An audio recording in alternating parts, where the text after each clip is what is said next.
There's a supermarket I frequent regularly, and they have a bathroom that is near the storage and loading area. And as a regular user of that bathroom, which is open for the customers but obviously intended for employees, I see the employees signing orders, loading things, moving things around at a pretty rapid rate. And so I suspect the product turnover at supermarkets is greater than most customers imagine. And there's really no time to inspect the products being delivered with much thoroughness. A quick eyeballing of the shipment delivered and perhaps opening one randomly selected box is all that can really be done in this environment. The companies that make the array of products at the supermarket are basically trusted, and when contaminated product is shipped, well, the producer will issue a recall. This is because the producers of these products are dependent on trust. Sure, there are inspectors and regulators pertaining to the production of supermarket food, but these do not prevent contaminated product from being shipped. No, the general quality of food is regulated by the fact that these food producers want the supermarkets to keep buying their food. And when one claims that agents of the state make sure our food is safe, I chuckle a little before I realize that this is not a benign fantasy. Consumers are aware that when they buy food at the supermarket, they did not see that food produced, and this is why name brand products are more expensive. Consumers have heard horror stories in the past about meat conglomerates selling rancid meat, spurred on by that popular fiction novel, The Jungle, and so there is no shortage of consumer suspicion. And I would recommend the listener to read an article of Meat and Myth by Lawrence W. Reed, which is an excellent takedown of Upton Sinclair's fictional novel, and a link to that will be where the links are. So here's an excerpt of Meat and Myth by Lawrence W. Reed. This is Reed's writing here. The Jungle was, first and foremost, a novel. It was intended to be a polemic, a diatribe, if you will, and not a well-researched and dispassionate documentary. Sinclair relied heavily on both his own imagination and on the hearsay of others. He did not even pretend to have actually witnessed the horrendous conditions he described to Chicago packing houses, nor to have verified them, nor to have derived them from any official records. Sinclair hoped the book would ignite a powerful socialist movement on behalf of America's workers. The public's attention was directed instead to his fewer than a dozen pages on supposed descriptions of unsanitary conditions in the meatpacking plants. "I aimed at the public's heart," he later wrote, "and by accident I hit in the stomach." Though his novelized and sensational accusations prompted later congressional investigations of the industry, the investigators themselves expressed skepticism of Sinclair's integrity and credibility as a source of information. President Theodore Roosevelt wrote of Sinclair in a letter to William Allen White in July 1906, "I have an utter contempt for him. He is hysterical, unbalanced, and untruthful. 3/4 of the thing he said were absolute falsehoods. For some of the remainder, there is only a basis in truth." Sinclair's fellow writer and philosophical intimate, Jack London, wrote this announcement of The Jungle, a promo that was approved by Sinclair himself. Quote, "Dear comrades, the book we have been waiting for these many years. It will open countless ears that have been deaf to socialism. It will make thousands of converts to our cause. It depicts what our country really is, the home of oppression and injustice, a nightmare of misery, an inferno of suffering, a human hell, a jungle of wild beasts. And take notice and remember, comrades, this book is straight proletarian. It is written by an intellectual proletarian for the proletarian. It is to be published by a proletarian publishing house. It is to be read by the proletariat. What Uncle Tom's Cabin did for the black slaves, The Jungle has a large chance to do for the white slaves of today." The Jungle's fictitious characters tell of men falling into tanks of meat packing plants and being ground up with animal parts, then made into Durham's pure leaf lard. Historian Stuart H. Holbrook writes, "The grunts, the groans, the agonized squeals of animals being butchered, the rivers of blood, the steaming masses of intestines, the various stenches, were displayed along with the corruption of the government's inspectors, and, of course, the callous greed of the ruthless packers." Most Americans would be surprised to know the government meat inspection did not begin in 1906. The inspectors Holbrook refers to as being mentioned in Sinclair's book were among hundreds employed by federal, state, and local governments for more than a decade.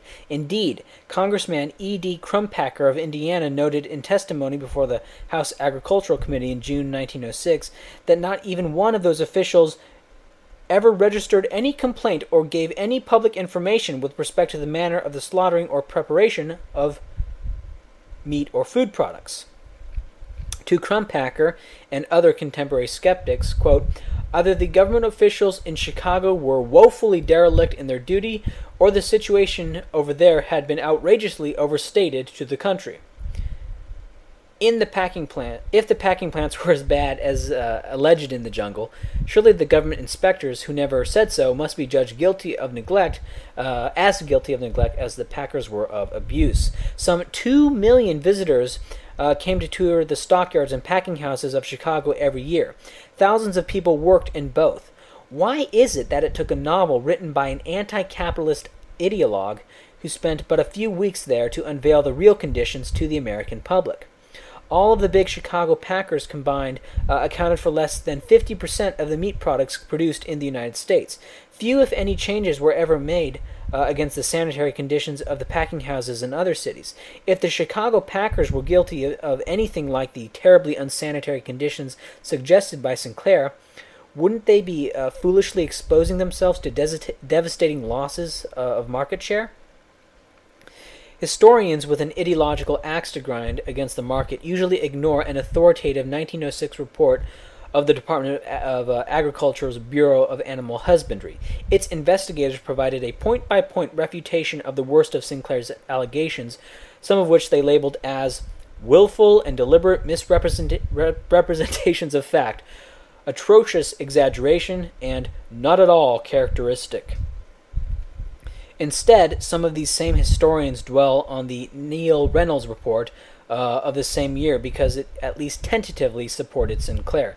It turns out that neither Neil nor Reynolds had any experience in the meatpacking business and spent a grand total of 2.5 weeks in the spring of 1906 investigating and preparing what turned out to be a carelessly written report with preconceived conclusions. Gabriel Kolko, a socialist but nonetheless a historian with a respect for the facts, dismisses Sinclair as a propagandist and assails Neil and Reynolds as two inexperienced Washington bureaucrats who freely admitted they knew nothing of meatpacking process. Their own subsequent testimony revealed that they had gone to Chicago with the intention of finding fault with industry practices so as to get new inspection law passed. As popular myth would have it, there were no government inspectors before Congress acted in response to the jungle, and the greedy meat packers fought federal inspection all the way. The truth is that not only did government inspection exist, but meat packers themselves supported it and were in the forefront in the effort to extend it. Barriers to entry. When the sensational accusations of the jungle became worldwide news, foreign purchases of American meat were cut in half, and the meat packers looked for new regulations to give their markets a calming sense of security. The only congressional hearings on what ultimately became the Meat Inspection Act of 1906 were held by Congressman James Wadsworth, Agricultural Committee, between June 6th and 11th. A careful reading of the deliberations of the Wadsworth Committee and the subsequent floor debates leads inexorably to one conclusion. Knowing that a new law would allay public fears fanned by the jungle, bring smaller competitors under regulation, and put newly laundered government stamp of approval on their products, the major meat packers strongly endorsed the proposed act and only quibbled over who should pay for it. In the end, Americans got a new federal meat inspection law. The big packers got the taxpayers to pick up the entire $3 million price tag for its implementation, as well as new regulations on their smaller competitors, and another myth entered the annals of anti-market dogma. To his credit, Upton Sinclair actually opposed the law because he saw it for what it really was, a boon for the big meat packers. Barriers to entry. Far from a crusading and objective truth seeker, Sinclair was a fool and a sucker who ended up being used by the very industry he hated. That's the end of that. Consumer suspicion combined with belief in the state is why agents of the state are able to pose as people who will keep them safe. The irony is that the same consumer suspicion of food producers that would ensure that food producers don't screw up a whole lot on a free market is the passion used to ram through legislation, and a false sense of security and the false security of state approval. If one is suspicious that the big supermarket food producers may try to save money by cutting corners and selling unsafe product, then there are enough people around you who feel the same way, then, well, my friend, that's a fantastic business opportunity on a free market. Start a firm of consumer watchdogs and give health ratings for food producers. Is that packaged meat in the Healthy Choice package really only 70 calories a slice? A surprise inspection should answer that. And if Healthy Choice objects, then you can put them on your don't buy list. In fact, food producers will probably pay to be inspected and have a seal of approval, though that may betray a conflict of interest, in which case there would be a need for watchdog watchers to keep a close eye on where all the money is going. Underwriters Laboratory was a firm that developed a reputation for being an impartial private regulator, though today it's becoming more and more an apparatus of the state.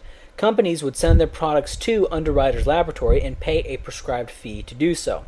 I don't suspect that Underwriters Laboratory would ever approve a faulty product just so they could get like a one-time bribe, especially since reputations are built up with painstaking difficulty. Right? The only reason Underwriters Laboratory can make money testing products is because they are trusted, and so if a company sends a faulty product that can be cheaply made because it's faulty, and tries to pay off someone at Underwriters Laboratory, well, that would diminish Underwriters Laboratory's reputation and actually cost Underwriters Laboratory long run in the market. Right? When you have a firm like Underwriters Laboratory, their means of production is their reputation, right?